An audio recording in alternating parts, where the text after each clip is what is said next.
तो बच्चों, आपदा प्रबंधन से महत्वपूर्ण ऑब्जेक्टिव क्वेश्चन ध्यान से देखिएगा, क्योंकि 20 फरवरी 2025 को मैट्रिक एग्जाम में इसी से आएगा और कहीं से नहीं आएगा। इसलिए वीडियो को पूरा देखिएगा और अधिक से अधिक शेयर कीजिएगा उन बच्चों के पास जिनका एग्जाम 20 फरवरी 2025 को है। ठीक है ना। ध्यान दीजिएगा, प्रश्न क्या है। बाढ़ से सबसे अधिक हानि होता है किसको? फसल, पशु, भवन, घर सबको होता है। ठीक है ना।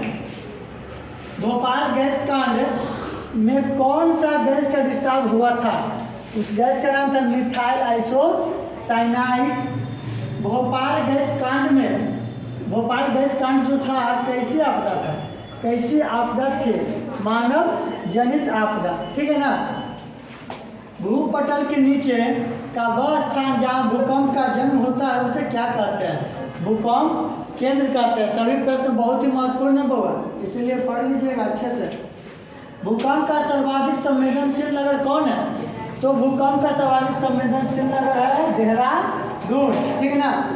मलबे के नीचे दबे हुए लोगों का पता लगाने के लिए किस यंत्र की मदद की जाती है या किस यंत्र की मदद ली जाती है? Infrared camera. ठीक है ना। मलबे के नीचे अगर कोई व्यक्ति दब गया तो उसको देखने के लिए इंफ्रारेड कैमरा का इस्तेमाल किया जाता है।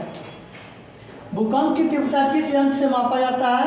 Richter scale. ठीक है ना। भूस्खलन से प्रभावित क्षेत्र कौन कौन है?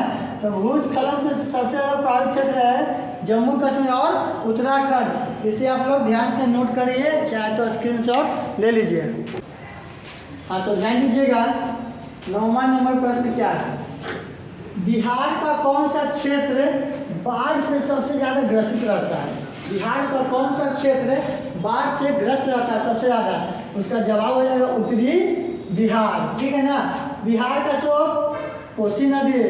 दुख के कारण, बाढ़ आने के कारण यही नदी होगा, याद रखिएगा, कोसी। समझ गए? बिहार की बड़ी त्रासदी।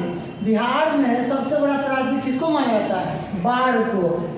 हर साल आता है, तहस नहस तबाही मचाता है, वही बाढ़ है, सबसे बड़ा त्रासदी है। ठीक है ना।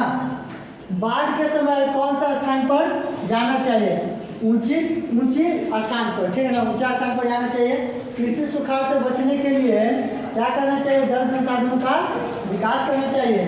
कृषि सुखाड़ क्यों होता है? पानी की कमी के कारण, जल के अभाव के कारण कृषि सुखाड़ होता है। सूखे से सर्वाधिक ग्रस्त राज्य कौन है? तो सूखा से सबसे अधिक ग्रसित राज्य कौन है बाबा? राजस्थान। ठीक है ना। सूखे का जिम्मेवार कारक क्या? तो सूखे के लिए सबसे जिम्मेवार कारक माना जाता है वर्षा की कमी। वर्षा की कमी के कारण ही सूखा सबसे ज़्यादा होता है। महासागर की तली में होने वाला कंपन को क्या कहते हैं? सुनामी कहते हैं। ठीक है। नेक्स्ट प्रश्न 17 नंबर देखिएगा। सुनामी कहाँ सबसे ज़्यादा आती है? समुद्र में। और 18 नंबर प्रश्न क्या है? सुनामी किस भाषा का शब्द है? जापानी। ठीक है ना। सुनामी किस भाषा का शब्द है? जापानी। इसे याद रखिएगा। 20वां नंबर प्रश्न देखिएगा। सबसे विनाशकारी आपदा कौन है? विनाशकारी तो सब है, लेकिन सबसे ज़्यादा विनाशकारी भूकंप को माना जाता है। ठीक है। 21 नंबर प्रश्न है। सूखा कैसा आपदा है? प्राकृतिक। मानव द्वारा हुई आपदाएं क्या कहलाती है? मानव जनित आपदा।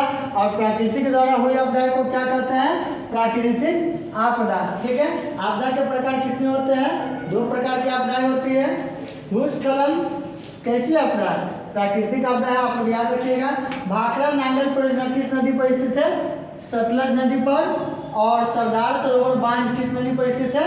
नर्मदा नदी पर। इसी के साथ बच्चों एसएसटी का पूरा ऑब्जेक्टिव होता है समाप्त। टोटल 175 ऑब्जेक्टिव मैंने बताया। हिस्ट्री से 36, पॉलिटी से आपको बता दिए 30 से प्लस, 47 जियोग्राफी से, 36 आपको इकोनॉमिक्स है और आपदा प्रबंधन से 27 है। सभी प्रश्नों को आप लोग याद कीजिएगा ताकि 20 फरवरी 2025 को आने वाले एग्जाम में आपको मदद मिल जाए। ठीक है बच्चों।